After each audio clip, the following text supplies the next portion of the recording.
칭알라를 가르치다. 이 육방예경이라고도 하죠. 오늘은 양가 아들의 친구에 대한 덕목인데, 보통 이제 친구에 대한 덕목, 그러면 또 친구의 그 친구들이 또 친구를 대하는 그 반대로 이렇게 친구끼리의 어떤 덕목이겠죠. 그러면은 이것은 다른 얘기로 말하면은 그 인간관 이게 친족이 아니고 사회에서 이렇게 그 친구나 우정을 나눌 수 있는 이런 관계를 맺을 때 그 중심 코드를 어떻게 잡고 사람을 사귀어야 하는가, 이런 문제를 얘기할 수 있습니다. 자, 먼저 경문을 읽고 그 경문에서 주는 메시지를 얘기해 보겠습니다. 그리고 참고로 그 지난 그 주에 그 녹화된 거는 이번 주에 올라갈 겁니다. 오늘 한 거하고 같이 해서 이렇게 그 동영상을 올릴 예정입니다. 자, 먼저 경문을 읽겠습니다. 58페이지. 양가의 아들의 친구에 대한 덕목. 양가의 자손은 북쪽에 해당하는 친구와 동료들에게 다음의 5가지 방법으로 대해야 한다. 잘 베풀어 보시하고 상냥하고 부드럽고 친절한 말을 쓰며 남을 위해 이익이 되는 행위를 하고 힘을 한데 모아 괴로움과 즐거움을 함께하며, 그리고 정직하게 말하고 양가의 자손은 그 북쪽에 해당하는 친구와 동료에게 서로를 위해 봉사해야 한다. 그래서 이 코드가 기본적으로 뭐냐면은 사서법, 그리고 사서법의 그 중심축은 무엇으로 잡느냐? 정직으로 잡는다. 그럼 이제 그 뒤에 보면은 또한 북쪽에 해당하는 친구와 동료는 다음의 5가지 방법으로 양가의 자손을 사랑해야 한다. 친구가 술에 취해 방심하고 있을 때 지켜준다. 또 술에 취해서 방만하고 있는 친구의 재산을 지켜준다. 그 두려운 처지에 있을 때 친구의 의지처가 되어준다.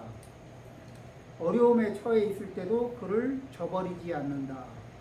그의 자손들도 존중한다. 그의 자손들도 돌봐준다. 이런 얘기겠죠. 자, 그러면 이제 여기에서 첫 번째, 우리가 이 정직해진다는 얘기가 맨 뒤에 나오는 이렇게 앞에 보면은 잘 베풀어 보시하고 친절하게 말하고 뭐 이런 얘기가 있죠. 이거를 사서법이라고 해요.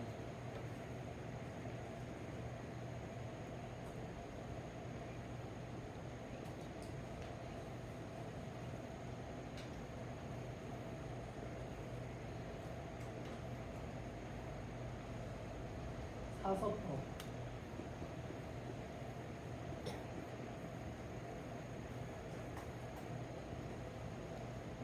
네 가지로 다른 사람들을 포용하는 방법입니다. 그러니까 다른 사람을 포용하는데 대표적으로 네 가지를 중심축으로 쓴다는 거예요.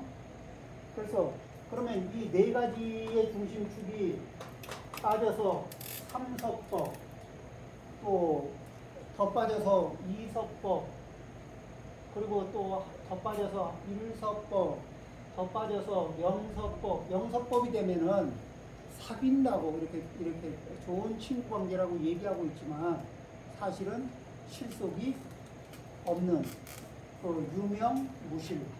그러니까 이 이름으로는 말로는 우정을 논할 수 있을지 모르지만 알맹이는 없는 관계라고 할 수 있겠죠. 자, 그럼 이제 이 사서법에서 첫 번째 보시를 얘기하는데, 이 보시는 항상 바라볼 때 3세를 기준으로 해서 생각을 합니다. 그래서 과거, 현재, 미래. 이 삶에서 우리는 현재의 삶에서 현재의 우리는 나의 총명지혜가 어느 정도 되느냐, 이 정도를 이제 이렇게 살면서 가늠할 수 있죠. 내 총명지혜는 어떻게 태어나 보니까 이 정도의 총명지혜를 가지고 태어났어요. 그러면 왜 이만큼의 총명지혜를 가지고 태어났느냐? 같은 부모 밑에서 같은 DNA를 받아서 나왔는데도 형제 사이에도 총명지혜의 양이 달라요. 그게 왜 그러느냐? 우리가 내 업을 담아주고 내 업을 감당할 수 있는 분을 택해서 우리가 이 세상으로 오거든. 그러니까 내 과거 생에 내가 업을 짓고 이 식에다가 내 업을 간뜩 담아 있다가 그러다가 내 업을 감당해줄 이렇게 이 표현해 줄 수 있는 부모님, 그 정도 인연이 되는 분을 선택해서 이 세상으로 오거든요. 그러니까 부모님은 의탁해서 세상에 나오지만은 업은 누구의 업을 가지고 와요? 자기 업을 가지고 오는 거예요. 그러니까 그럼 부모님 입장에서는 내 자식이 나를 인연으로 세상에 태어났지만은 이 아이가 내가 주무르는 대로 만들어지는 아이인가 아니면 자기의 업을 가지고 온 아이인가? 그러면 그 자기 업을 가져온 아이는 내 마음대로 주무를 수 있나 아니면 업의 특질을 봐서 그 특질이 좋은 쪽으로 피어날 수 있도록 도우미 역할을 해줘야 될까? 도우미 역할을 해줘야 되겠죠. 내 마음대로 주무른다고 해서 주물러져요? 부모님이 나를 당신 뜻대로 주물러 보려고 한다고 해서 주물러지든가요?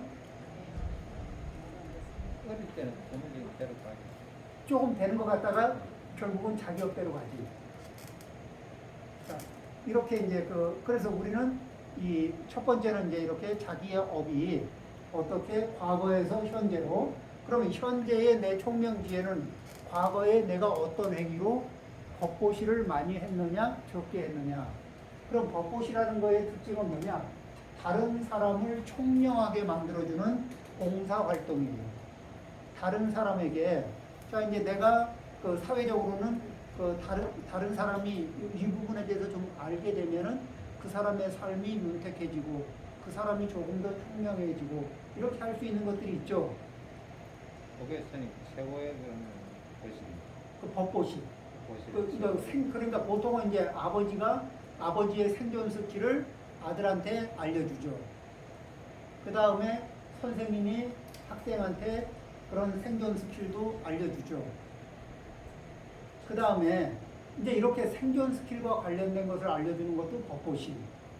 그 다음에 그런 생존 스킬은 아니지만 우리는 살다 보면은 습관적으로 뭐냐면 이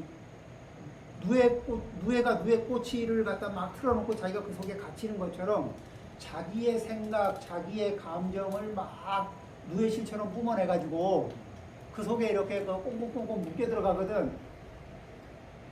그래서 말도 못하게 갑갑한 인생을 살아요. 그런데 그런 누에 꼬치 같은 실을 풀고 그것으로부터 자유롭게 이렇게 나올 수 있게 알려주는 그 번뇌로부터 자유로워지는 방식을 일러주는 것. 이런 것들은 또 뭐죠? 자유롭게 해주는, 해탈로 가게 해주는 이런 이 법보시가 있거든. 이거는 격이 한격도 높아요. 이런 법보시를 일러주는 이런 식의 법보시가 있어요. 그래서 생존 스킬을 알려주는 법보시. 그 다음에 이게 번뇌로부터 벗어날 수 있는 길을 알려주는 법보시. 이런 식의 이제 두 종류의 법보시가 있는데, 하나를 세간의 법보시, 세간법을 기준으로 한 법보시, 하나는 세간의 방법, 세간을 벗어나는 방법, 출세간법에 기준한 법보시. 이렇게 되는 거예요. 부처님은 출세간, 그러니까 세간에 얽매이는 걸 벗어나면서, 그러면 세간에서 얽매이는 걸 벗어나니까 세간에서 살지 말라는 거냐? 그게 아니고 이 세상에서 사는데 이 세상에서 이 꽁꽁꽁꽁 묶여서 답답하고 꼼짝 못하는 게 아니라 이 세상을 사는데 별로 묶인 거 없는 상태로 또 다른 사람들도 서로 이 묶이지 않는 상태로 살아가는 법을 터득하게 해주는 거죠. 자, 그러면은 그 중에서 법보시는 항상 그러면 과거생에 내가 법보시를 많이 했으면 금생에는 총명지혜의 과보를 받는다. 그러면 과거생에 법보시를 적게 했으면 금생에 총명지혜의 정도가 약해진다. 그러면은 현재 내가 총명지혜를 많이 누리든 적게 누리든 상관없이 지금 과거 대비 현재를 바라봤을 때 그렇다면 현재 대비 미래를 바라볼 때 나는 법보시를 해야 될까 말아야 될까? 해야 됩니다. 그렇죠.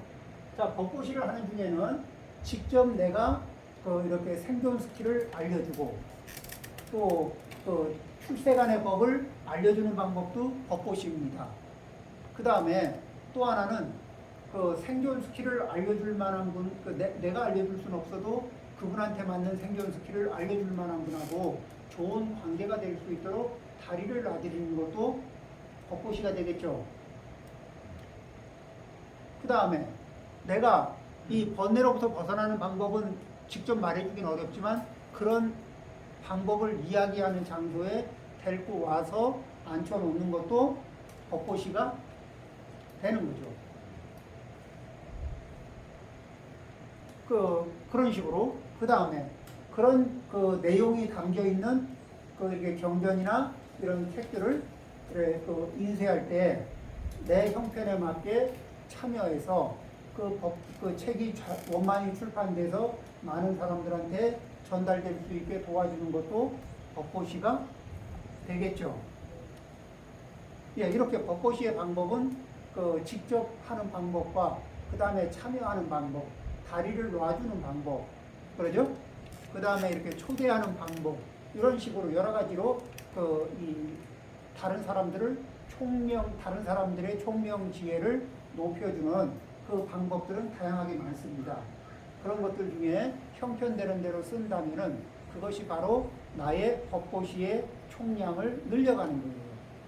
그것은 나로 하여금 언제든지 이게 지금 이후로의 삶에서 총명 지혜의 양을 늘려주는 거죠. 자, 이런 식으로 그 다음에 제복이 같은 부모 밑에 태어나도 제복이 각각 달라요. 살다 보면 같은 형제인데 누구는 경제적으로 좀 낫고 누구는 좀 어렵고 그런데 어려워서 힘들어하니까 조금 더 도와줘 보잖아요. 그런데 이상하죠. 모래밭에 물 부은 것처럼 그냥 잠시 도와주면 고맙다고는 하는데 또 도움 받고 나서도 사는 거 보면 또 그냥 그래. 보통 그 정도 이렇게 미천이면은 그걸 기반으로 딛고 일어나야 되거든. 근데 그게 안 되고 그냥 모래밭에 물 부은 것처럼 모래가 축축하다 그냥 말라버린다고. 그럼 왜 그러느냐? 제복을 담는 그릇이 또 이렇게 변하지 않아서 그래요. 그러니까 재물을 담는 이게 복을 담는 그릇이 안 변하면은 딱 그만큼, 그리고 그만큼이 넘으면은 이상한 행동을 해요. 그래서 그만큼을 덜어내. 넘치는 부분을 반드시 덜어내는 이게 습관이 있다고. 뭐 사치를 하든 아니면 뭐 이렇게 뭐를 하든 이렇게 덜어내서 총량을 자기 복만큼으로 이렇게 맞추거든. 그러면은 그거보다 좀 늘리려면 어떻게 해요? 제복을 닦아야지. 그래서 뭐예요? 과분하게 들어온 것 중에는 일분을 덜어서 좋은 일에 꼬시를 하는 거예요. 그렇게 하면은 어차피 넘쳐 흘러서 나갈 것들이거든. 과분한 것들은. 그러죠? 그런데 그 과분한 것들을 넘쳐 흘러나갈 것들을 그냥 내 의도로 좋은 데다 이렇게 회양을 하게 되면은, 보시를 하게 되면 그게 복이 돼요. 그리고 내 복을 담는 그릇의 총량이 변하는 거예요. 그 다음에 이제 저희 친구들이, 누군가가 이게 도와달라고 할 때, 기꺼이 도와주는 친구도 있고, 좀 생각 좀 해볼게 하는 친구도 있고, 이렇게 되거든요. 그 다음에 어느 친구가 도와달라면, 그래, 당연히 도와줘야지. 또 도와달라고 안 해도 그 친구한테 무슨 일이 있으면 내가 도와주고 싶어요. 이런 친구가 있고, 어느 친구는 도와달라고 하는데도 가까 말까 이거 고민 좀 하게 되고 이런 자리도 있거든. 근데 그 사람이 왜 그러냐면 이 과거 생에서부터 이 가까운 이 사람들에게 육체적으로 그 체력을 이용해서 도와주는 보시, 체력을 이용해서 도와주는 보시를 이렇게 많이 실천하는 사람들은 그런 사람들은 일이 있으면은 사람들이 자연히 와서 도움을 주게 돼 있어요. 근데 다른 사람이 필요할 때 내가 인색한 마음을 품고 이렇게 또 인색하게 행동했던 사람들은 이 전생에 그렇게 잘 그랬으면 금생으로 와서는 내가 뭐를 해보려고 그러면은 정말 도와주려고 했던 친구도 오려고 하다가 또 바로 오기 직전에 일이 생겨서 못 와요. 왜냐하면 내가 그걸 받아들일 공량이 없거든. 그러면 다 흘러나가게 돼 있어. 그 다음에 이제 무해보시라는 게 있어요. 무해보시는 뭐죠? 두려움을 없애주는 거예요. 근심, 두려움, 걱정, 그리고 생명에 대한 위협, 이런 것들을 덜어주는 거예요. 그러면은 근심, 걱정, 생명에 대한 위협을 덜어주면은 그 사람의 수명이 늘어날까 줄어들까? 늘어나죠. 그러면 다른 사람의 수명을 늘려줬다는 얘기는 내 수명폭도 늘린 거죠. 그래서 무해보시를 해야 건강 장수의 복을 늘립니다. 그럼 현재 내가 얼마 정도의 건강을 누리고 있느냐는 여태까지 지은 복의 양인데 현재 시점에서 미래를 바라볼 때 어떻게 무해보시를 할 것이냐 말 것이냐 기회가 왔어요. 그러면 보시를 하는 일은 보시를 할 때 첫 일감은 나한테 이익이 될까 손해가 될까? 그냥 현재 입장에서만 생각하면 내가 베푸는 문제가 되기 때문에 손해라는 느낌으로 오거든요. 그래서 이 보시는 사이클이 이렇게 도는 것을 경험을 해봐야, 그리고 이게 보시를 해보면은 내가 이제 빛이 이제 관계상에서 이렇게 이제 빛이 적잖아요. 빛이 이렇게 보시를 해서 내 보시량이 이제 빛을 넘어서기 시작하면은 그때부터는 과보가 얼마나 빠르냐면 보시하면은 이게 금방금방 이렇게 회전돼서 돌아와요. 그러면은 이게 보시를 했는데도 계속 이렇게 한강물에 돌 던지기다 그러면 아직 마이너스 통장이 좀 있구나. 근데 마이너스 통장은 메워야 될까 방치해야 될까? 메워야죠. 마이너스 통장을 방치하면은 마이너스 통장이 만드는 복리 이자는 장난이 아닌 거예요. 그러죠? 자, 그러니까 보시를 생각할 때는 이렇게 풀세트로 생각해요. 그런데 우리가 평상시에 베풀 수 있는 보시는, 그러니까 이런 것들이 이제 케이스가 그때 이게 일이 생기거든. 그럼 그때 생기는 상황에서 내 형편에, 그 다음에 내가 기꺼운 마음으로 일으킬 때, 그럴 때 이제 복이 커져요. 그 다음에 이렇게 보시하면서 나는 보시했으니까, 좋은 일을 했으니까 공치사를 많이 하면은 좋죠. 나의 기쁨이잖아, 공치사를 많이 하면. 그런데 공치사를 많이 하면 나의 기쁨이 될 수도 있지만 그 기쁨을 누리는 순간에 이 지어놓은 복이 이제 발효가 되고 성숙해져서 복력이 커지기도 전에 날로 홀랑 빼먹는 거예요. 그러니까 좋은 일을 많이 했지만 공치사를 잔뜩 해놓으면은 사실은 저축한 게 있는 거예요, 없는 거예요? 저축을 하긴 했지만 별로 기분에는 한 1,000만 원 한 것 같은데 공치사로 한 990만 원 훅 빼쓰고,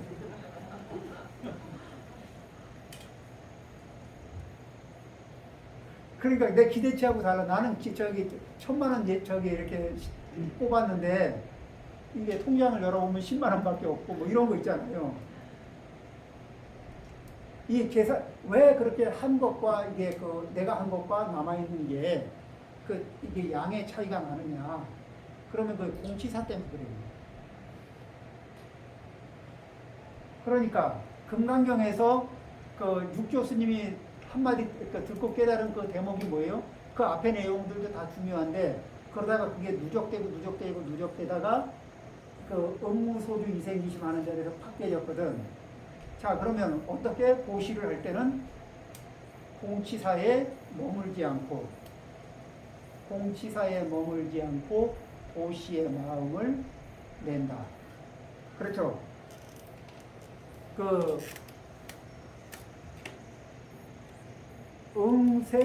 자, 응무소주 이행 보시. 그런 구절이 있죠. 네, 머무는 바 없이 보시를 한다. 금강경에 있습니다. 그죠? 자, 그러니까 보시를 실천할 때는 우리가 사서법을 얘기하는 거예요. 사서법에는 첫 번째가 보시, 두 번째가 애어, 세 번째가 뭐죠? 이행, 네 번째가 동사.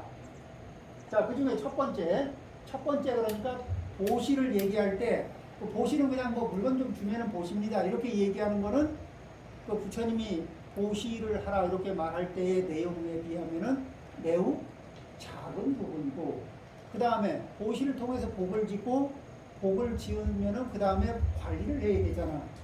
마치 밭에다가 씨앗을 뿌리고 관리를 안 하면 어떻게 돼요? 관리 안 하면은 그게 농사가 안 되지. 그러듯이 복을 짓고 그 다음에 그 관리를 잘 해야 되잖아요. 지금 관리법까지 얘기한 겁니다.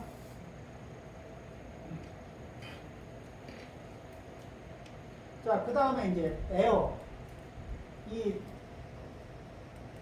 사회, 이 사람들을 만났을 때 이 애어인데 사랑하는 말이에요.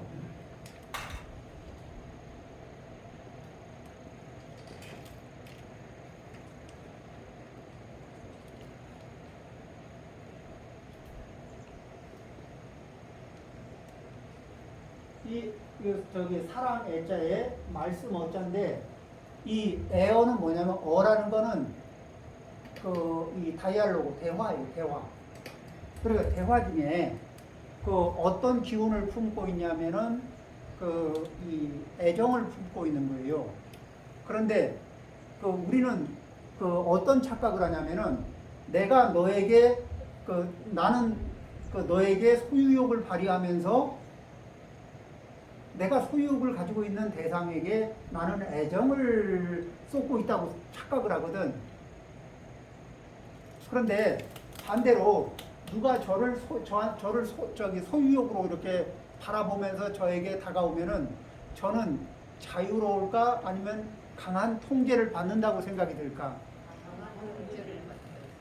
그럼 강한 통제를 받고 압박을 받는다는 느낌이 들면은 행복하기만 할까? 갑갑하기도 할까? 그럼 그 자리에 계속 머물고 싶을까? 튀고 싶을까? 튀고 싶은 마음도 들 수가 있겠네요. 어떨 때는 그게 이제 그런 소유욕의 우상 아래 있으면 안정감을 갖는 데도 있긴 하지만 많은 경우에 그게 이제 굉장히 숨막히게 힘들 수가 있거든.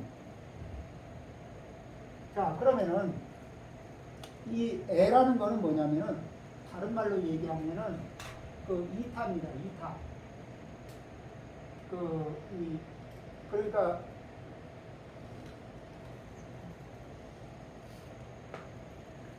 이타의 방법으로 이제 뭐냐면은 이타 그러니까 이타행 이기심 이타 이타심 이렇게 얘기하잖아요. 그러면은 여기에서 이타라는 건 뭐예요? 상대를 공부하는 거예요. 이타의 기본은 상대를 공부하는 거예요. 그러니까 상대를 어떻게 공부하느냐? 저분은 무엇으로 쉽게 만족하고 무엇으로 불편을 느끼고 현재 무엇을 추구하고 있고 이런 또 저분은 무엇이 결핍되어 있고 무엇이 필요한 분이고 이런 것들을 이해하는 거예요. 그러니까 상대에게 상대를 위하는 애정의 기본은 상대를 공부해야 됩니다. 그리고 그 다음에 뭐냐면 우리는 관계 속에서 내가 부족한 부분을 이렇게 툭 깨놓고 얘기를 편하게 하나요? 아니면은 이렇게 직접 화법으로 말하기가 조금 불편하니까 살짝 대화 중에 아니면 표정 중에 이렇게 조금씩 흘리게 되나요? 조금씩 흘리게 되죠. 그러니까 그런데 그게 계속 흘러나와요? 아니면 짧게 흘러나와요? 짧게. 그런데 그것을 알아주면 어때요? 그걸 알아주고 거기에 반응해주면 그분 센스 있는 거지. 고맙고. 그리고 그거를 못 알아보고 계속 무시하고 계속 못 알아봐요. 근데 그래서 참다 못 참고 그 직설화법으로 표현했는데도 그거 뭐 중요해. 그러고 쓱 까면은 그러면서 그런 얘기를 합니다. 내가 그래도 당신을 얼마나 위하는지 알아? 이렇게 얘기하면은 나를 위해 준다는 그 말이 굉장히 고맙죠. 부부간에 하는데.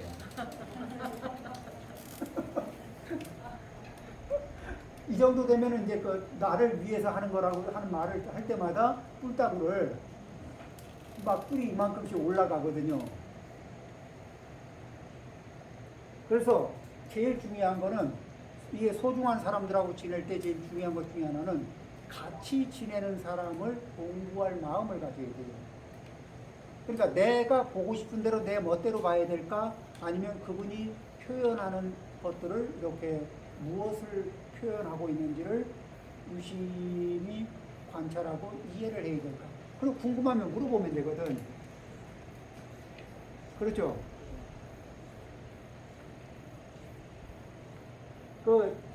내가 직접적으로 말하기는 곤란하지만 그걸 물어보잖아요? 그러면은 좀 쑥스럽지만 이렇게 가르쳐도 주고 그렇게 돼 있고 또 그러면서 또 거기다 말을 붙이면 돼. 잘 가르쳐 주면 내가 잘 반응할 거고 잘못 가르쳐 주면 잘못 반응합니다. 이렇게 말하고서 물어보면 되잖아. 그죠? 중요한 거예요. 배워야 돼요. 근데 자, 그러면은 다시 한번 우리 알고 지낸 지가 지금 15년, 20년 됐는데 새로 공부할 게 있을까? 자, 그럼 다시 물어볼게요. 제가 올해 59입니다. 그런데 59은 올해 처음이에요. 그래서 59에 겪는 이런 많은 다양한 상황은 처음 겪어요. 그리고 내년엔 60이 될 건데 60은 또 59하고 또 다를 거예요. 선생님, 질문은 예. 59에 아홉수에 원래 안 좋은 일 이런 게 없는데 나는 그런 몇 개를 지금 터져가지고 저는 한 개도 없습니다. 네.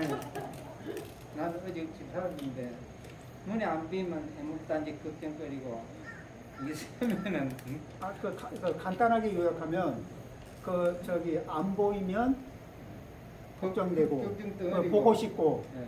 보이면 이갈리고 보이면 자, 이제 그 자리에서 그거 지금 벗어나는 길을 지금 얘기하는 겁니다. 그러니까 9시에 걸려가고 아니, 아홉수가 아니라 지금 이 보시의 방법, 그 다음에 이 말을 하는 방법, 이제 이런 것들 오늘 저희 사서법을 가지고 한번 생각을 해보세요. 그러면 이게 내가 내 몸 습관, 말 습관, 마음 습관을 이렇게 고쳐 나갈 수 있는 중심 코드가 되나 안 되나, 그 입장에서 한번 살펴보시면 됩니다. 자, 그렇게 해서 이제 공부를 이렇게 하는 마음을 갖고 진지하게, 그러죠? 성실하게 공부를 해가는 겁니다. 나도 지금 현재가 처음입니다. 그러면은 여기 보살님들이나 보살님들도 지금 이 상황들이 늘 처음인 거예요. 조금씩 변해오면서 늘 그리고 새로 적응을 해야 되거든. 새 나이면. 그러죠? 자, 아들, 딸이 결혼하잖아요? 아들, 딸도요, 초보예요. 결혼 초보예요. 거기다 자식을 하나 낳잖아요. 그럼 자식을 안고 있는, 자식이 생긴 부모로서는 완전 생초보거든. 그 다음에 둘 생기잖아요. 하나 더 생기잖아. 둘을 처리해야 하는 방식에는 또 초보인 거라. 그러니까 이게 그 사실은 그 겉으로는 이렇게 태연한 척 해도 속으로는 어쩌지 싶은, 누구한테 묻고 싶고 조언을 구하고 싶은 그런 상황이고, 그 다음에 우리는 늘 그 체력도 좀 달리고 에너지가 필요한 만큼 대비해서 에너지도 딸리고 주머니에 지갑도 좀, 그 지갑의 에너지도 조금 딸리고 그 체력의 에너지도 조금 딸리고 그래요. 그러면은 내가 내 지갑의 에너지도 좀 딸리고 내 체력 에너지도 좀 딸리니까 급한 김에 얻다가 딱 빨대를 꽂고 싶은 마음이 있어.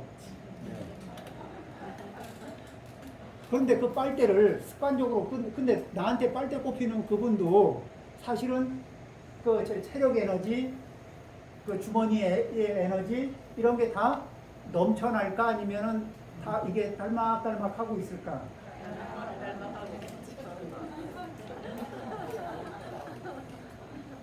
그러면 자 거기에서 내가 가끔은 에너지를 좀 빌려오지만 보조 배터리로 이렇게 빌려오지만 저쪽도 에너지가 항상 넘쳐서 보조 배터리 해주는 게 아니라는 거. 그렇다면 나도 이게 많이 이렇게 그 에너지가 많이 다운됐을 때 내가 언제든지 보조 배터리 역할을 해줄 그런 이렇게 공부를 해두면은 그 타이밍이라는 게 있잖아요. 그 타이밍을 알아차리고 보조 배터리 역할을 해주고, 그리고 또 에너지가 넘치고 내가 상대적으로 에너지가 딸릴 때 나의 보조 배터리를 좀 해달라고 요청도 하고, 이런 식으로 하면은 그 둘이서 이렇게 이 총량으로는 조금 딸막딸막하니 좀 부족하지만 둘이서 이렇게 그 스와프를 해서 서로 밀어주고 당겨주고 이렇게 하는 과정에서 그냥 이렇게 무난하게 넘어갈 수 있고 그런 경우들이 있잖아요. 그렇죠? 그러니까 자 이런 그렇게 나도 에너지가 딸막딸막하고 또 내가 소중하게 여기는 사람들도 에너지가 딸막딸막하다는 거. 그러니까 에너지가 내가 딸막딸막할 때 내가 조금 이렇게 에너지가 딸릴 때 그 딸린 에너지를 보충해주는 그분을 만나면 그거는 내가 막 허기졌을 때 이게 음식 그냥 맛없는 음식을 줘도 고마운데 또 이게 잘 조리된 음식을 주면은 훨씬 고맙잖아요. 그러니까 그게 뭐예요? 말을 한마디 하더라도 그 말을 도움을 주는 말이 틀림없는데 거기에다가 왜 땅바닥에 떡을 한번 패대기 친 다음에 주는 것처럼 그 떡을 먹으면은 너무너무 허기가지니까 그 떡을 먹으면은 그래도 에너지를 회복할 수 있으니까 도움은 돼요. 그렇지만 그거를 땅에다 패대기 한번 친 떡을 치고서 꼭 주면은 그 말을 이렇게 해주는데도 내 말은 좀 그래도 다 도움이 될 거니까 들어도 이렇게 꼭 말을 해야 될까요? 아니면은 좀 말을 곱게 해서 좋은 그릇에 담아서 좀 전해주는 게 좋을까? 근데 우리는 이제 말을 하는 것도 습관이 돼가지고 내 습관대로 하려고 그러지 다듬어서 이렇게 좀 좋은 이렇게 주는 거를 자존심 상해 하거든. 왜? 우리는 하던 대로 하지 않고 뭔가 좀 이렇게 다듬어서 뭐를 하라고 하는 얘기를 들으면 자존심이 상해지는 느낌이 들어요. 쑥스럽지. 예? 쑥스럽게 안 하는 짓을 하려면. 원래 운전도 운전 처음 배워가 도로 나가 보면 쑥스럽고 불안하고 쪽팔리고 이게 다양하게 이게 오거든요. 그런데 뭐죠? 횟수입니다. 도로에서 운전 시간 횟수가 운전을 자연스럽게 만들어줘요. 그래서 새로운 습관을 만드는 겁니다. 그렇죠. 그 사이에 뭐죠? 익숙하지 않기 때문에. 익숙하면서 계속 사고 치는 습관을 쓸 거냐? 쑥스럽지만은 처음에 낯설어서 쑥스럽지만 그거를 조금씩 이 개선을 해 나가면요. 우리 알아봐요, 못 알아봐요. 저분이 지금 하는 행동이 익숙하진 않지만 그 평소 하던 행동 말고 개선을 해서 뭔가를 하려고 하면서 지금 서툴러서 이렇게 그 쑥스러워하고 힘들어하는 게 보여. 그러면 그분이 당신 되게 서툴구나, 바보 같구나 이럴까요? 아니면 애쓰십니다 이렇게 보이나요? 그게 내가 내 입장에서 나를 보는 것과 다른 사람이 나를 봐주는 거가 달라요. 굉장히 아름답게 보입니다.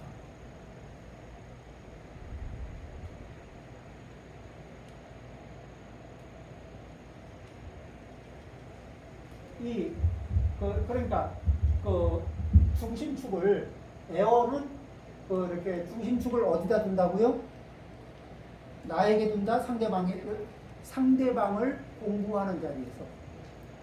그러면서 언제 내가 내 배터리에 약간의 내 배터리는 조금 여유가 있고 또 상대에게는 배터리가 좀 딸막딸막할 때 그때 보조 배터리 역할을 타이밍에 맞춰서 잘해주면은 그런 사람은 어때요?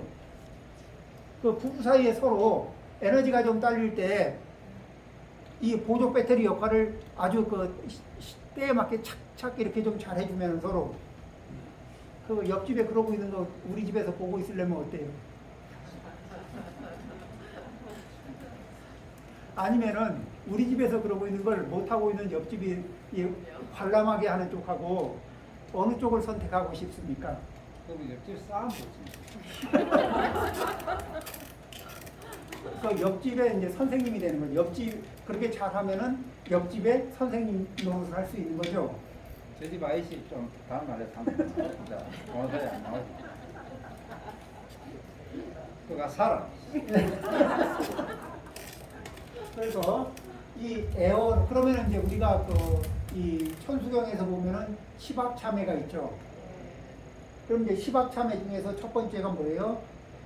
이 망어 중재, 거짓말. 그러면은 내가 이탈하는 건 상대방을 존중하는 것일까, 얕보는 것일까? 우리는 상대를 존중하는 마음으로 바라보는 겁니다. 왜? 우리는 상대를 존중하면서 바라봐도 기본적으로 항상 얘기했죠. 3대1의 이 규칙에 의해서 우리는 자기 자신을 남보다 한 3배 정도 확장, 좀 이게 부풀려서 보는 버릇이 있거든. 그러니까 나하고 상대방하고 1대1의 관계인데 나를 3배로 부풀려 보니까 상대하고 나를 놓고 바라보면 3대1로 나를 크게 보는 거예요. 그럼 3인 입장에서 1인 하나밖에 안 되는 상대를 바라볼 때는 뭐 겉으로는 이렇게 갖추면서 얘하고 얘 맞춰주는 것 같지만은 실제 마음속으로는 되게 내려다보고 얕잡아 보는 거거든. 근데 그게 어디에서 많이 발생돼요? 이 보통 사회에서는 그래도 조심하느라고 그게 태를 조금 덜 내거든. 근데 부부 사이에는 그 태를 확 드러내요. 너는 하나, 나는 셋, 이 느낌을 확 드러내거든. 그러면은 이제 그럴 때 우리는 속이 뭐예요? 빈정이 상해. 그게 이제 내같이 이제 나이 들어간 내가 당하고 있지. 그 이제 빈정이 상하는데 빈정이 한 번 상하고 2번 상하고 3번 상하고 여러 번 상한 상태에서 그 빈정은 뭐냐면 음식 먹다가 왜 음식에 음식에 한번 이렇게 탁 물리는 수가 있잖아요. 그러듯이 내가 빈정 떨다가 상대방이 내가 빈정을 떨다가 상대방이 음식 물리듯이 나한테 탁 물리는 수가 와요. 그러면 내가 어떤 음식이 한번 먹다가 물리고 나면 그 음식 또 주면 어때요? 속이 불편해. 보기도 싫어. 그렇죠? 그럼 그 빈정이 확 그렇게 빈정맞추게 행동을 잔뜩 계속 하고, 과거에 했고, 현재도 하고 있으면서 왜 나를 이쁘게 안 보니? 이렇게 얘기하면 생리적으로 이게 빈정이 치고 올라오기 때문에 끝까지 밀리고 살아야 되는데 아들이 크고 몇 평이 안 되게 내가 예. 자 이제 그러니까 그런 그 메커니즘에서 벗어난 이게 왜 그런 일이 발생이 됐느냐 그런 빈정이 쌓여서 그렇거든요. 그래서 이제 그 자기를 우리는 큰 함정 중에 하나가 뭐냐면 자기를 과대하게 키워서 보는 버릇 그리고 상대방을 축소해서 보는 버릇. 그래서 나는 내 가치는 적어도 3배 이상, 너의 3배 이상이다. 이렇게 보는 버릇이 있거든. 그러니까 말은 안 해도 속으로는 거만하지. 이렇게 내려다보는 거지. 그리고 3배 이상 중요한 내가 3배, 3분의 1밖에 안 되는 너에게는 지시할 권한도 있고, 통제할 권한도 있고, 그리고 이렇게 좀 싸게 대할 권한도 있고, 나는 비싸고 너는 싸잖아. 이런 느낌이 그 속에 있는 거거든. 근데 이거를 뭐라고 하냐면은 사회적인 용어로 이게 이제 우리는 그 습관적으로 번뇌가 그런 게 있어요. 만심이라는 번뇌가 있으면 그게 시스템으로 작동되거든. 이게 작동될 때 그걸 받는 사람은 무슨 느낌이냐면 아, 참 저 사람 무례하구나. 저 사람이 나를 존중하지 않는구나. 이렇게 되는 거예요. 그런데 실제 그 무례하게 행동하는 사람은 자기 자신을 한 3배 정도 크게 보고 상대방을 3분의 1로 보기 때문에 자기 입장에서는 절대 무례한 게 아니야. 정당하게 행동하는 거예요. 그래서 당신 참 무례하다 이렇게 얘기하면 내가 언제 무례했냐고. 나는 매우 상식적으로 행동했다고. 설득이 안 돼요. 대화가 안 되니까 됐다. 네. 자, 그래서 이렇게 이런 함정에 우리가 빠지거든. 그러니까 이런 함정에 안 빠지려면 어떻게 해요? 나는 평상시에 내가 정상이라고 생각할 때가 보면은 나 자신을 적어도 3배 이상 부풀려서 행동하고 생각하는 버릇이 있구나. 이거를 항상 기억하는 거예요. 그러면은 내가 그러니까 이게 어디가 이렇게 부어 있으면은 정상보다 부어 있으면 아픈 거잖아요. 그러면 이 거만심이 마음에 들어와 있으면 우리 생활이 아파져요. 내 거만심이 우리 가족 안에 있잖아요. 그러면 내 거만심이 이렇게 부어 있는 부종과 같거든. 그럼 가족 안에서는 그 자리가 부종이에요. 부종. 그래서 가족이 아프게 돼. 나도 아프고 가족도 아프고 다 아파요.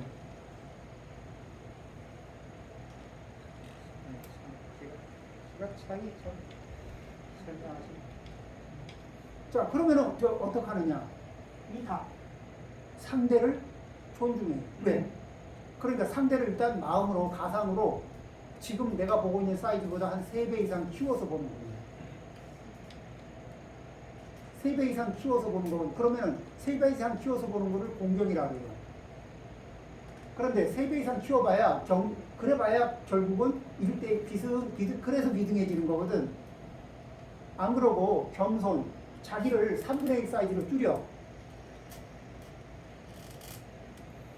그게 3분의 1 사이즈로 줄인다고 해도 무리하게 줄인 게 아니라 3분의 1 사이즈로 줄여봐야 정상 사이즈예요. 그러니까 얼마나 내가 정상 사이즈에서 많이 벗어났는가. 그래서 역대 동서양의 성현들이 뭐라고 해요? 공경하라고 하거나 아니면 겸손하라고 하잖아요. 이 얘기가 뭐냐면 공경을 하든지 겸손하든지 해야 정상 사이즈로 돌아갈 수 있는 길이 열린다는 겁니다. 그래야 그때 내가 정상 사이즈로 돌아가야 그래야 이제 상대가 보여요. 상대를 공부할 수가 있습니다. 남편이 아내를 공부할 수 있고 아내가 남편을 공부할 수 있어요. 정상 사이즈에서. 그래야 서로가 서로에게 보조 배터리가 돼서 남편이 기운이 딸릴 때는 아내가 보조 배터리 역할을 해주고 또 아내가 기운이 빠질 때는 남편이 보조 배터리 역할을 해주면서 그러면서 서로 에너지가 나도 좀 부족하고 너도 좀 부족하지만은 그냥 서로 부족할 때 서로 이렇게 조금씩 보조 배터리 역할을 해주면서 이 험난한 고해를 같이 잘 넘어가는 겁니다. 그러겠죠. 그래서 저기 애정을 담아서 하는데 그 애정을 담으려면 그 상대방에게 상대방을 존중하고 상대방을 공경하는. 그래서 선택할 수 있는 방법은 공경을 하든지 내가 겸손해지든지 이런 태도를 취하면서 그래서 밸런스를 맞추는 거예요. 자, 그런 상태에서 상대를 공부하고 그 상대를 공부한 그 상황에 맞추면서 반응하고 이렇게 이제 나아가는 거거든. 그래서 정직하게 말하고 그 다음에 이 험담을 하는 거는 상대의 장점을 보는 건가 약점을 보는 건가. 그 악구라는 건 저기 이렇게 이 말을 험하게 하는 것도 있지만은 욕을 하는 것도 악구 거친 말 저기 말이고 상대의 가슴에 상처 주는 말들은 다 악구거든요. 이게 상처 주는 말들 그건 세게 하든 작게 하든 부드럽게 하든 전부 다 악구예요. 그런데 그거는 전부 다 어디를 찾아요? 약점을 찾아요. 그런데 남편이 아내의 습관을 고치려고 노력하고 아내가 남편의 습관을 고치려고 노력하면서 단점을 10년 이상 공략을 했는데도 그 단점이 줄어드나 튼튼해지나. 자극받은 곳은 단단해져요. 그러면은 어디를 단련시켜야 될까? 장점을 단련시키는 게 좋을까? 단점을 단련시키는 게 좋을까? 그러려면 장점에다 초점을 맞추고 그 장점의 에너지가 커질 수 있도록 그러죠. 뭐냐면 똑같아요. 방법은 똑같아요. 거사님들이 한 달에 한 번 월급 봉투를 가져오잖아요. 그러면 그 월급 봉투 한 번 받을 때 감사합니다 그러고 한 달 내도록 감사한 마음이 안 들거든. 근데 그게 아니라 지금까지 한 번도 못 들어봤어. 근데 뭐냐면 이렇게 이걸 방법을 어떻게 바꾸냐면 이 한 덩어리를 잘라 쓸 때마다 이게 남편한테 이게 선물 받는 느낌으로 통통통 자르면서 선물 받는 느낌으로 사는 거예요. 그러면은 이게 고마운 이게 잘게 잘라서 쓸 때마다 그 다음에 남편이 벌어온 거는 이게 나름식하고 똑같거든. 남편이 갖다 준 건 이게 벌어다 줬다 해도 그거는 나름식하고 비슷해가지고 그거로다가 뭐예요? 시장 봐야 나름식이거든. 그럼 그거를 누가 가공을 해서 이게 부가가치를 확 높이는 거예요. 주부가 그거를 부가가치를 굉장히 높이는 거거든. 그러죠? 또 벌어온 돈을 알맞게 계절에 맞게 옷을 사고 뭐를 하고 이러면서 그래서 이 둘의 기여도는 돈을 벌든 안 벌든 기여도는 동일하게 봐야 돼요. 자, 그런 식으로 동일하게 보면서 존중을 하고 그러면 한편으로는 뭐예요? 매번 잘게 잘라 쓰면서 고마워하고 그 다음에 또 그것을 통해서 뭐예요? 봉투를 내놓는 분은 한번 딱 내놓으면서 무주상보시라는 거야. 가족을 위해서 보시를 딱 하고 무주상보시. 그럼 공치사 남았어 안 남았어? 안 남았죠. 공치사 안 남고 깔끔하게 넘겼습니다. 그러면 공치사거리도 없이 깔끔하게 무주상으로 보시하고 나면 내가 해준 거 있다는 느낌이 있어요 없어요? 자, 해준 거 있다는 느낌 딱 잘라버립니다. 그런데 때 되면 밥도 주고 때 되면 세탁한 옷도 주고 때 되면 이렇게 가보면 저 집도 정돈이 돼 있고 자, 이런 환경을 이렇게 쓸 수 있게 제공이 돼요. 그리고 친절하고 그러면은 그때마다 뭐예요? 이 과분한 대접을 받고 있구나. 과분한 그러면서 감사하는 마음을 여기서 우리는 악착같이 뭘 찾아내요? 상대에게 감사할 수 있는 포인트를 가능하면 많이 찾는 거예요. 남편은 아내에게, 아내는 남편에게, 친구가 친구에게 감사해야 될 포인트를 많이 찾아요. 자, 한번 생각을 해보죠. 상대를 원망할 포인트를 많이 찾을 수 있는 관계하고 서로가 감사할 수 있는 포인트를 많이 찾는 관계하고 어느 관계가 좋을 것 같아요? 어느 관계가 함께 늘 같이 지내고 싶어질까? 그럼 같은 상황을 우리는 어떻게 해석을 해야 될까?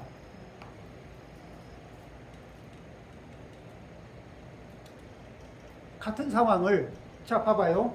욕쟁이 할머니 집에 들어가면 생욕을 먹습니다.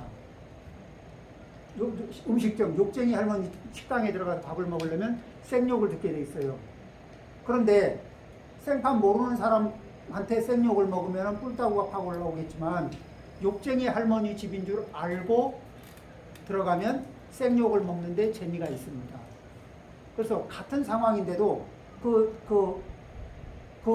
상황을 맞이하는 자세가 어떻게 되어 있느냐에 따라서 재미있기도 하고 고통스럽기도 합니다.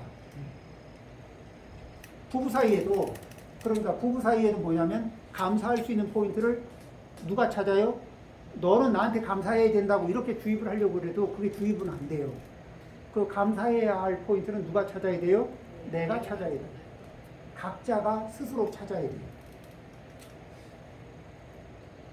그리고 누가 더 행복할 것 같아요? 감사할 포인트를 적게 찾은 사람하고 많이 찾은 사람하고 누가 더 행복 지수가 높아질 것 같아요? 많이 찾는 사람. 그렇죠? 자, 그러니까 그 관계상에서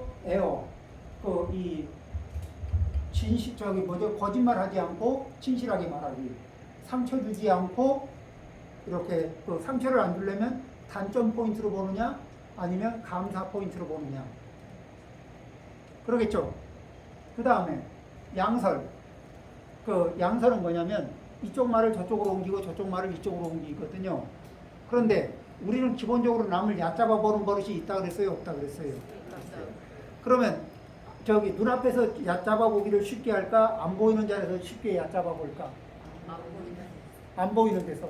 그럼 안 보이는 데서 한 말을 옮기면은 저희 두 분이 친해도 안 보이는 자리에서 얘기한 거를 더 충실하게 이렇게 높아떠서 계속 전달을 해드리면은 저기 1년 동안은 무사할지 모르지만 2년째나 3년째는 뭔가 습관이 생길 수도 있어요. 왜냐면 우리도 모르게 번뇌가 힘을 얻으면은 내가 셋이 되고 상대방을 일로 보는 수가 나오거든.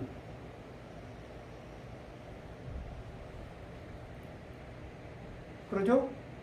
그러니까 이 말을 옮길 때 재미는 좀 나요. 왜냐면 불구경할 기회가 오거든.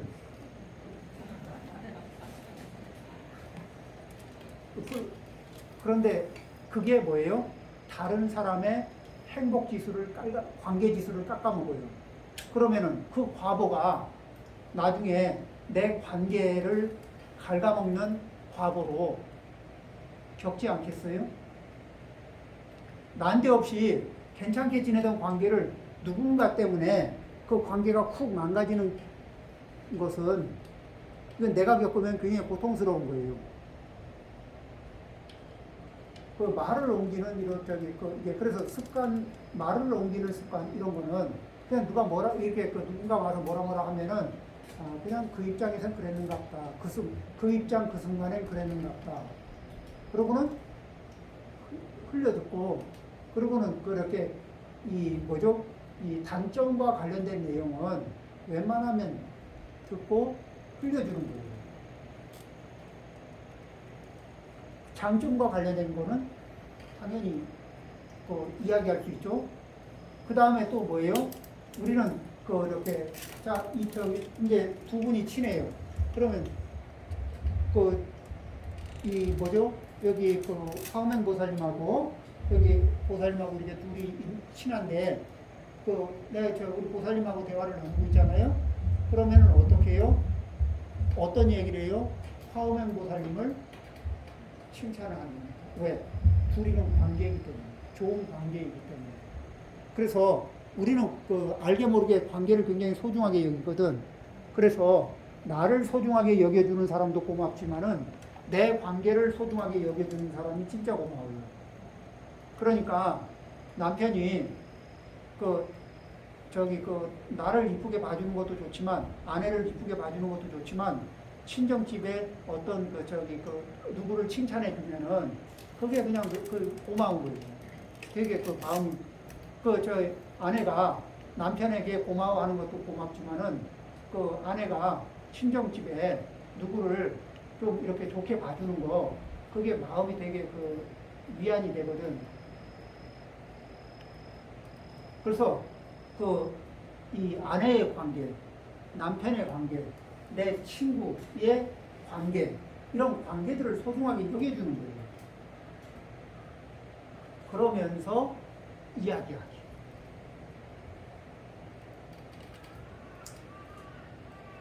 그 다음에 이제 그 동사, 그 이제 그 에어, 그 다음에 세 번째가 이행이죠.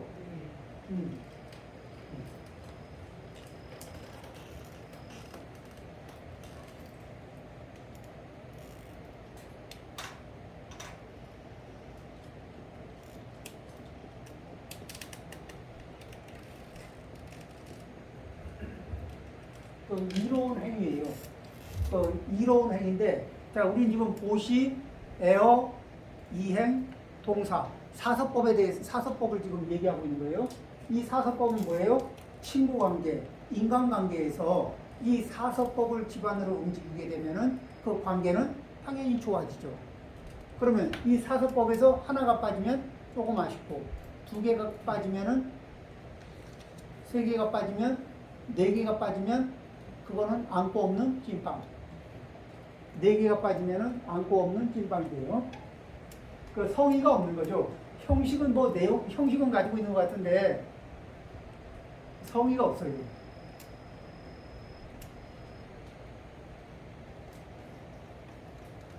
자, 그럼 이행이라는 게, 자, 이를 얘기할 때 우리는 이익을 생각할 때 자기중심적으로 생각하나 타인중심적으로 생각하나? 자기중심적으로. 그런데 자, 한번 생각을 해봐요. 부부가 저기 그 4인 가족이 있는데 4인 가족이 있습니다. 그 부부가 있고 자식이 있어요. 4인 가족이 있는데 1번도 자기중심적으로 자기만 생각하고 2번도 자기중심적으로 자기만 생각해요. 3번도 자기중심적으로 자기만 생각해. 4번도 자기중심적이고 자기만 생각해. 그리고 한 가족이 단란하게 잘 살았습니다.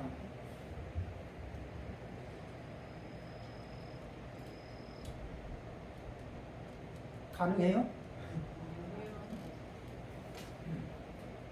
자, 그러면은 그 1번이 생각합니다. 나는 좀 내 중심적이고 나만 생각하더라도 당신들은 나한테 좀 이렇게 그래서 내가 좀 이기적이고 나 중심적이라서 내가 빨대를 자주 꼽더라도 너희들은 좀 꼽혀줘야 되는 거 아니냐?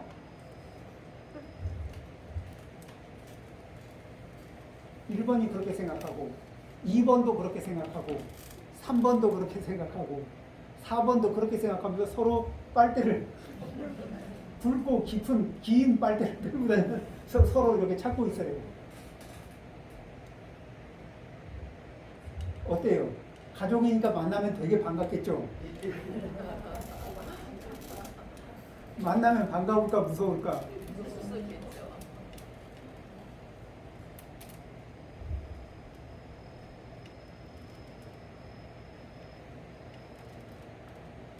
요즘 자녀들이 부모인데 반대 꽂아가서 공부하니 나가도 안 하고.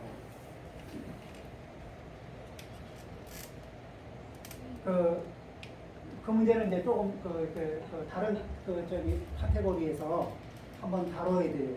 캥거루와 관련된. 큰일이. 네.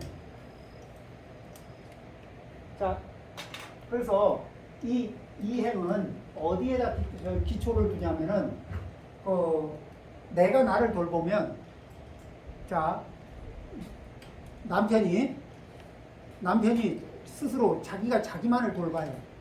그러면은 아내가 스스로 자기가 자기만을 돌봐요. 그러면은 자, 남편이 자기가 자기만을 돌보는 남편이 있으면 아내는 그 남편을 돌봐줘야 되겠다는 생각이 들까? 많이 들까? 적게 들까? 적게 들어요? 아내가 자기만 돌보고 그러고 있으면은 남편이 아내를 돌봐야 되겠다는 생각이 많이 날까 적게 날까? 적게 날. 그런데 이런 관계면은 그냥 이 4인 가족인데 그래 내가 누릴 수 있는 양이 100 정도 있는데 근데 이거 다 누리면은 좀 다른 얘기는 그렇고 내가 70만 누리고 30은 우리 거실에 내놓고 가족이 쓸 수 있게 하고 싶다. 그런 그런 생각을 갖습니다. 2번도 100 중에 나는 뭐 형편이 그러니까 한 80 쓰고 20 내놓고 이렇게 이제 이런 식으로 해서 이 서로 이렇게 자기의 이렇게 자기가 쓸 총량에서 그렇게 그러니까 만족점을 낮추고 그리고 일정 부분을 이렇게 가족을 위해서 쓸 수 있는 예비로 이렇게 좀 내놓습니다. 그러니까 그렇게 되면은 이 안에 쌓여 있는 요만큼이 어떤 일이 발생이 돼도 처리할 수 있는 예비적인 에너지가 되지 않겠어요? 그렇죠. 그 집안 안에서 항상 그 예비적인 에너지. 그 다음에 가족이 서로 관찰을 하고 있을 때, 친구가 서로 관찰하고 있을 때, 그냥 평상시는 자기 관리를 하면서 살고 문제없이 살아가는데, 그런데 이 급하게 숨통이 막힐 때가 있어요. 급하게 배터리가 방전 상태로 들어갈 수도 있거든. 급방전 상태로. 그럴 때 이게 한번 보조 배터리 역할을 해서 쓰러지지 않고 일어설 수 있게. 그러죠.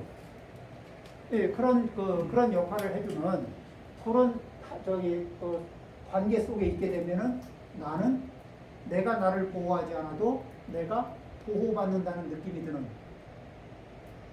그런 가족 관계. 내가 나를 보호하지 않아도 나를 보호해주는 친구들 속에 있는 그런 느낌.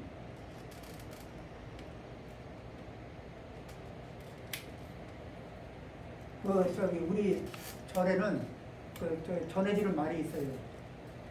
스님이 돼가지고 스스로를 보호하려고 하면 불보살님이 신경을 안 쓴다고. 그런데 자기를 이렇게 스스로 자기 보호를 하지 않고 이렇게 부처님 말씀대로 실천하다 보면 자기 보호할 여가가 없거든. 그래서 자기 보호를 하는 기색이 없는 스님치고 또 보호를 받지 않는 스님이 없어요. 그렇죠? 사람 사는 데는 다 똑같네. 그렇죠. 자기가 자기 보호를 하고 자기만을 우선순위로 해서 또 보호를 하려고 하잖아요. 그럼 시간이 많이 지났네. 조금 쉬었다 할까요? 좀 끊었다가 하죠.